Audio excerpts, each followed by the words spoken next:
Hello, good morning. എന്തൊക്കെയുണ്ട് വിശേഷം?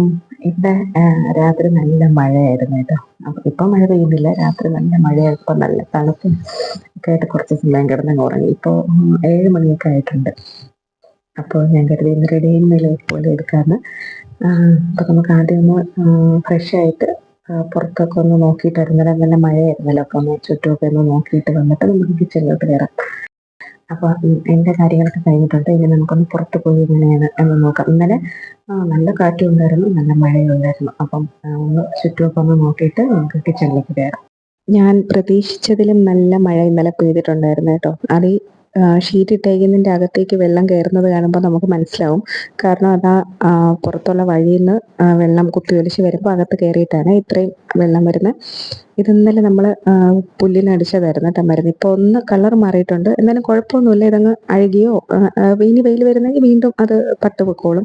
ഇപ്പോൾ നമ്മുടെ ചെടികളൊക്കെ അങ്ങനെ മഴയൊക്കെ നനഞ്ഞ് ഇന്നലെ വൃത്തിയാക്കിയ കുളമാണ്. മീനൊക്കെ അങ്ങനെ ഓടിക്കളിക്കുന്നുണ്ട്. ഇന്നലെ ഫുഡ് കൊടുത്തായിരുന്നു. പിന്നെ ഞാനൊന്ന് ചുറ്റുപാടുമൊക്കെ നോക്കി. നല്ല കാറ്റുണ്ടായിരുന്നതുകൊണ്ട് എന്തെങ്കിലും മരങ്ങളോ കൊമ്പോ എന്തെങ്കിലുമൊക്കെ വീണ് കിടപ്പുണ്ടോ എന്നൊക്കെ ഇങ്ങനെ വെറുതെ നോക്കി. അപ്പോൾ ചുറ്റുപാടുമൊക്കെ നമ്മളൊന്ന് നോക്കിയിട്ട് കയറി വന്നിട്ടുണ്ട്. ഇനി നമുക്ക് കിച്ചണിലെ ജോലിയിലോട്ട് പോവാം.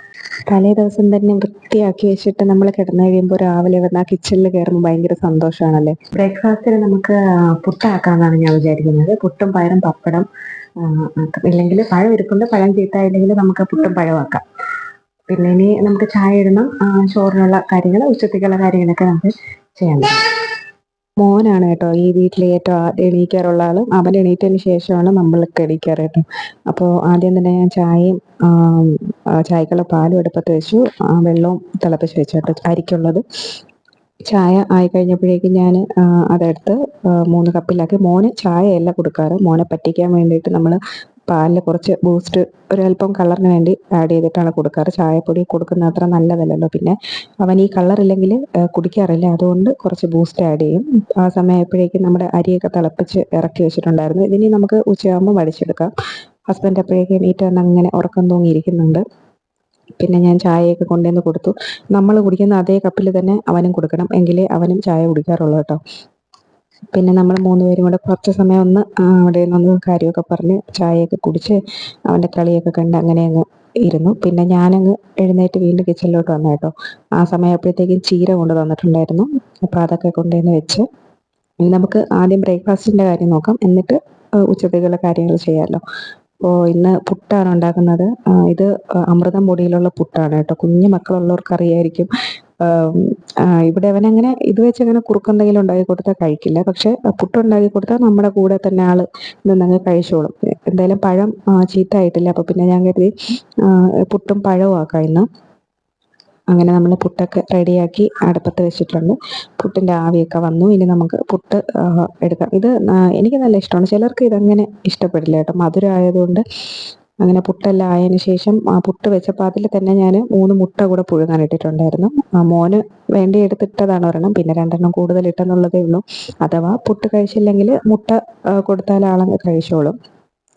അങ്ങനെ അതെല്ലാം ആക്കി മാറ്റി വെച്ച സമയത്ത് പുട്ടിന് വെച്ച സമയത്ത് തന്നെ ഞാൻ ചീരയെല്ലാം പെട്ടെന്ന് തന്നെ അരിഞ്ഞു വെക്കുന്നുണ്ടായിരുന്നു. അപ്പോൾ പെട്ടെന്ന് തന്നെ അങ്ങ് ജോലിയെല്ലാം കഴിഞ്ഞിറങ്ങാമെന്ന് കരുതി. അപ്പോൾ അരിഞ്ഞു വെച്ച ചീരയെല്ലാം ഞാൻ ചട്ടിയിലേക്ക് ഇട്ടിട്ടുണ്ട്. പിന്നെ ഒന്ന് മിക്സ് ചെയ്ത് വെച്ചിട്ടൊന്ന് വാടുന്ന വരെ അതവിടെ ഇരിക്കട്ടെ. ആ സമയത്ത് നമുക്ക് പെട്ടെന്ന് രാവിലെ നമ്മൾ യൂസ് ചെയ്ത പാത്രങ്ങളും എല്ലാം കഴുകി ഒതുക്കി വെച്ചിട്ട് നിൽക്കാം. അപ്പോൾ ഒതുക്കി വെക്കുന്നതാണ് കേട്ടോ നല്ലത്. അപ്പോഴേക്കും ഒന്ന് വാടി വന്നിട്ടുണ്ടായിരുന്നു. ഞാൻ പിന്നെ കുറച്ച് ഉപ്പൂടെ ഇട്ട് ഒന്നുകൂടെ മിക്സ് ചെയ്ത് വെച്ചിട്ട് ഓടിപ്പോയി തേങ്ങയൊക്കെ ചിരകി കൊണ്ടുവന്നു കേട്ടോ.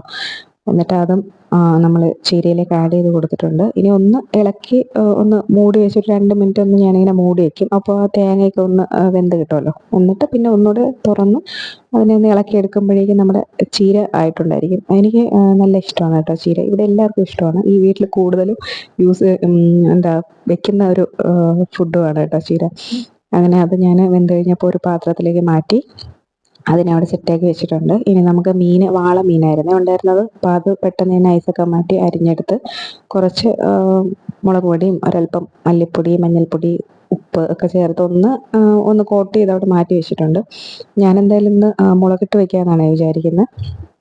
അങ്ങനെ അതെല്ലാം തേച്ച് പിടിപ്പിച്ച് മാറ്റി വെച്ചതിന് ശേഷം ചട്ടി അടുപ്പത്തേക്ക് വെച്ചു, വെളിച്ചെണ്ണ ഒഴിച്ചു. ഇതിപ്പോൾ കന്നാസിൽ അങ്ങനെ ഇരിക്കുന്നതാണ്, കുപ്പിയിലോട്ട് മാറ്റി ഒഴിക്കണം. അതിലേക്ക് കടുക്, പിന്നെ കുറച്ച് ഉലുവ, കറിവേപ്പില ഒക്കെ ഇട്ട് പൊട്ടിച്ചതിന് ശേഷം നമ്മൾ നേരത്തെ അരിഞ്ഞ് വെച്ചിട്ടുണ്ടായിരുന്ന ഇഞ്ചിയും വെളുത്തുള്ളിയും കൂടെ ചതച്ചത് ഇട്ട് കൊടുത്ത് ഒന്ന് ഇളക്കി അതൊന്ന് മൂത്ത് വന്നതിന് ശേഷം അരിഞ്ഞ് വെച്ചിരുന്ന ചെറിയ ഉള്ളി മാത്രമാണ് ഇടുന്നത്, സവോള ഇടുന്നില്ല. പച്ചമുളക് എല്ലാം ഇട്ട് ശേഷം പൊടികളായ മുളക് പൊടി, മഞ്ഞൾപ്പൊടി, കുറച്ച് കായപ്പൊടി, നല്ല ഒരു മണവും ടേസ്റ്റും ഒക്കെ കിട്ടും കായപ്പൊടി ഇടുമ്പോൾ. പിന്നെ ഞാൻ പുളി വെള്ളത്തിലിടാൻ മറന്നു പോയിട്ടുണ്ടായിരുന്നു, അതുകൊണ്ട് ഞാൻ കുടംപുളി ഒന്ന് തിളപ്പിച്ചെടുത്ത് അതും കൂടെ ആഡ് ചെയ്ത് കൊടുത്തു. തിള വന്നതിന് ശേഷം മീനും ആഡ് ചെയ്ത് ഒന്ന് മിക്സ് ചെയ്ത് അടച്ചു വെച്ചു. ഒന്ന് തിള വന്നതിന് ശേഷം നമുക്കതിനെ ഒന്നെടുത്ത് ചുറ്റിച്ച് വീണ്ടും നമുക്ക് അങ്ങ് വെച്ച് വറ്റിച്ചെടുക്കാം. ഇവിടെ അങ്ങനെ മുളകിട്ട കറി ഒരുപാടൊന്നും വെക്കാറില്ല കേട്ടോ, വല്ലപ്പോഴും വെച്ചാലേ ഉള്ളൂ. അത് അവിടെ ആവുന്ന സമയത്ത് നമുക്ക് സ്ലാബൊക്കെ ഒന്ന് തുടച്ചെടുക്കാം. ഇത് ഞാൻ ഉണ്ടാക്കി വെച്ചേക്കുന്ന സൊല്യൂഷനാണ്. ഇത് എനിക്ക് നിർബന്ധമാണ് കേട്ടോ, അടുക്കളയിൽ ഇറങ്ങുന്നതിന് മുന്നേ ഇതിട്ട് ഒന്ന് തുടയ്ക്കണമെന്നുള്ളത്. അപ്പോൾ അത്രയും സമയം നമ്മൾ ചെയ്ത് വെച്ചിരുന്ന എല്ലാ ഫുഡിൻ്റെ മണവും എല്ലാമൊക്കെ മാറി ഇതിൻ്റെ നല്ലൊരു മണമായി കിട്ടും നമുക്ക്. ആയിട്ടുണ്ട്. ഇനി നമുക്ക് കുളിക്കാനുള്ള പരിപാടിയിലാണ്. ഇന്ന് എനിക്ക് സ്കിൻ കെയർ ഹെയർ കെയർ ഒക്കെ ചെയ്യേണ്ട ദിവസമാണ് കേട്ടോ. അപ്പോൾ ഇത് ഞാൻ ഗോതമ്പ് പൊടിയാണ് എടുത്തേക്കുന്നത്. ഗോതമ്പ് പൊടിയിലേക്ക് ഒരു 4-5 കഷ്ണം ചെറിയൊരു ബീട്രൂട്ടും തൈരും ഒക്കെ ഇട്ട് അത് മാറ്റി വെച്ചു. ഇത് ഹെയർ പാക്കാണ്. ഇത് ഹെന്ന പൗഡറും ഭൃംഗരാജിൻ്റെ പൗഡറും കുറച്ച് തൈരും എല്ലാം കൂടെയൊക്കെ മിക്സ് ചെയ്ത് അത് ഹെയർ പാക്കാക്കി. ഇത് ഞാൻ മാസത്തിലൊരു 3-4 തവണ ഇത് ഞാൻ ഇടും കേട്ടോ. എൻ്റെ ഹെയറിന് നല്ലതായിട്ട് തോന്നിയിട്ടുണ്ട്.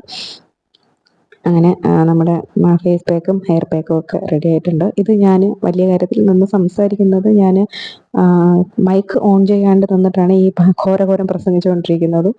എഡിറ്റ് ചെയ്യുന്ന സമയത്താണ് ഞാൻ അറിഞ്ഞത് കേട്ടോ മൈക്ക് ഓഫ് ആയിരുന്നു എന്നുള്ളത്. മുടിയുടെ കെട്ടൊക്കെ ഞാൻ രാവിലെ തന്നെ കളഞ്ഞ് കെട്ടി വെച്ചിട്ടുണ്ടായിരുന്നു. അപ്പം നമുക്ക് ആദ്യം ഹെയറിൽ ഓയിൽ അപ്ലൈ ചെയ്യാം. ഞാൻ എൻ്റെ ഹെയർ ടൈപ്പിന് എനിക്ക് എന്ത് പാക്ക് ഇടുന്നതിന് മുന്നേ ഹെയറിൽ ഓയിൽ അപ്ലൈ ചെയ്യണം, ഇല്ലെങ്കിൽ എൻ്റെ ഹെയർ ഭയങ്കരമായിട്ട് ഫ്രിസ്സിയായി പൊട്ടിപ്പോവും. അപ്പോൾ ഇത്തിരി ഡ്രൈ ആണ്, കേളി ഹെയർ ആയിട്ടുള്ളവർക്ക് അറിയായിരിക്കുമല്ലോ, ഇത്തിരി ഡ്രൈയും ഫ്രിസ്സി ആയിട്ടുള്ള ഹെയർ ആണ്. അപ്പോൾ ഞാൻ ആദ്യം തന്നെ ഹെയറിൽ നന്നായിട്ട് ഓയിലൊക്കെ അപ്ലൈ ചെയ്തിട്ടുണ്ട്. ഓയിൽ അപ്ലൈ ചെയ്തതിന് ശേഷം നമുക്ക് ഹെയർ പാക്ക് അപ്ലൈ ചെയ്ത് കൊടുക്കാം. അങ്ങനെ റിസൾട്ടിന് എന്തെങ്കിലും കുറവ് വരുന്നതായിട്ടോ അങ്ങനെയൊന്നും എനിക്ക് തോന്നിയിട്ടില്ല കേട്ടോ. എൻ്റെ ഹെയറിന് ഓയിൽ അപ്ലൈ ചെയ്യാണ്ടൊന്നും ചെയ്യാൻ പറ്റില്ല. അങ്ങനെ ഞാൻ ഹെയറിൽ പാക്കൊക്കെ അപ്ലൈ ചെയ്ത് കൊടുക്കുന്നുണ്ട്. ഇത് ഈ ഹെയർ പാക്ക് ഇടുന്ന സമയത്ത് ഷാമ്പു ഇടേണ്ട ആവശ്യമില്ല. ഇത് കളയുമ്പോൾ നമ്മുടെ തലയിലുള്ള കുറച്ച് ഓയിലൊക്കെ എടുത്തുകൊണ്ട് പോകും കേട്ടോ. ഈ പാക്ക് ഭയങ്കരമായിട്ട് നമ്മൾ ഒരുപാട് ഓയിൽ വാരി തേക്കുന്നെങ്കിൽ നമുക്ക് പോവില്ല. കുറച്ചൊന്ന് തേക്കുന്നെങ്കിൽ നമുക്ക് ഇത് മതിയാവും. ഇപ്പോൾ ഞാനിപ്പോൾ പൊതുവെ കല്യാണമൊക്കെ വരുമ്പോൾ പോകണമെങ്കിൽ ഈ ഹെയർ പാക്ക് അപ്ലൈ ചെയ്തിട്ടാണ് പോകാറ് കേട്ടോ. അത്ര ഭയങ്കരമായിട്ട് പറന്ന് ഇങ്ങനെ ഷാമ്പു ഇടുമ്പോൾ കിടക്കും പോലെ കിടക്കില്ല, എന്നാൽ നല്ല ഒതുങ്ങി നല്ല ഭംഗിയായിട്ട് മുടി കിടക്കുകയും ചെയ്യും.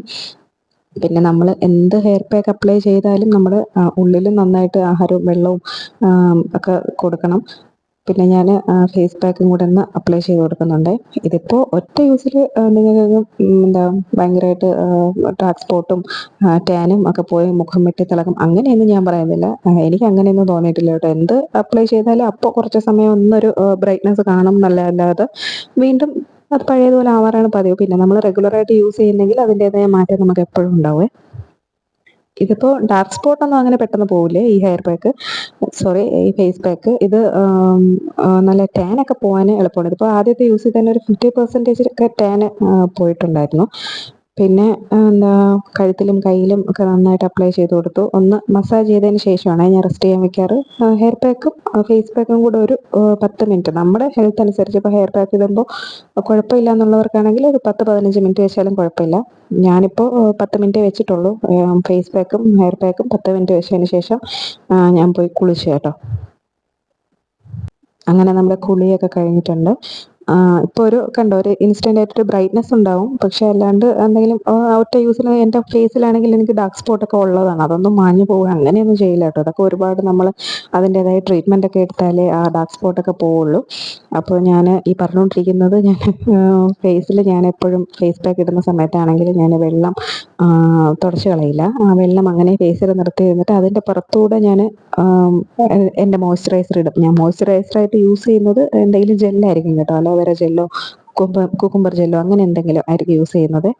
അപ്പോൾ അതും ഇട്ട് ലിപ് ബാം ഒക്കെ ഇട്ട്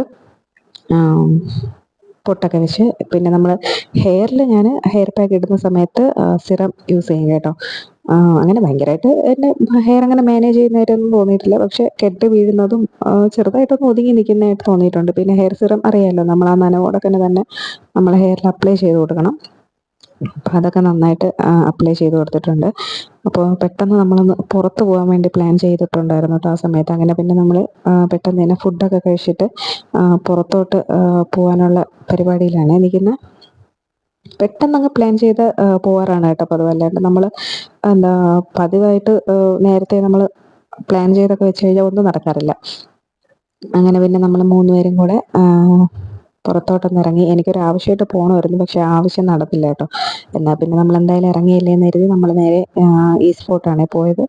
പത്മനാഭസ്വാമി ക്ഷേത്രത്തിൻ്റെ അടുത്താണ് ഇത്. അങ്ങനെ അവിടെ കുറച്ച് സമയമൊക്കെ നടന്ന് മീനിന് ഫുഡൊക്കെ കൊടുത്ത് പിന്നെ ഞാനങ്ങ് ആ ഒരു മൊമെൻ്റ് അങ്ങ് എൻജോയ് ചെയ്ത് അങ്ങനെ നടക്കുമായിരുന്നു കേട്ടോ. രാത്രിയായി പിന്നീട് വീട്ടിൽ വന്നപ്പോൾ പിന്നെ എനിക്കൊന്നും എടുക്കാൻ പറ്റിയില്ല കേട്ടോ. ആ ഒരു സന്തോഷത്തിൽ അങ്ങനെ അങ്ങ് പോവായിരുന്നു. അടുത്ത വീഡിയോയിൽ കാണുന്നവരെ ടാറ്റാ.